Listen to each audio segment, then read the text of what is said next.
स्कूलला सुट्ट्या असल्यामुळे स्कूलच्या गार्डनला जायला भेटत नव्हतं, म्हणून श्राव्याने रोजच मला स्कूलच्या गार्डनला जाऊया असं नाटकं लावलं होतं. त्यातच आज शुक्रवार असल्यामुळे माझं कामही लवकर आटोपलं होतं. म्हटलं चला आज जाऊया. मग श्राव्याने काढली आपली सायकल. म्हणली मी तुम्हाला रस्ता दाखवल. मग आम्ही केलं तिला फॉलो आणि गार्डनला आलो. स्लाईडपासून सुरुवात केली. स्पायडर नेटवर चढून बराच वेळ मस्ती केली. वर चढून सर्वत्र नजर मारली. बॅकफ्लिप करत फ्रेंड्सला कला दाखवली. लॅडरवर चढत उंच आभाळ गाठलं आणि हे बघून मला भलतंच काहीतरी आठवलं. Deadline piling task in a loop, spiral model traps us in the endless loop.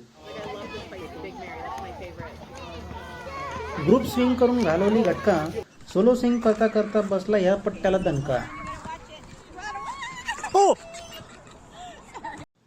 मग आली स्टँडिंग सीसॉ, नंतर सिटिंग सीसॉ. आता याला काय म्हणावं मला काय कळणार बुवा. तुम्हाला माहीत असेल तर तुम्हीच कमेंटमध्ये कळवा. खेळता खेळता कळत नाही किती वेळ होतो. म्हटलं चला पटकन आपला एक फोटो घेतो. फोटो काढून होताच आकाशाकडे गेली नजर. There is a dusk in the sky and it's time to wave bye bye.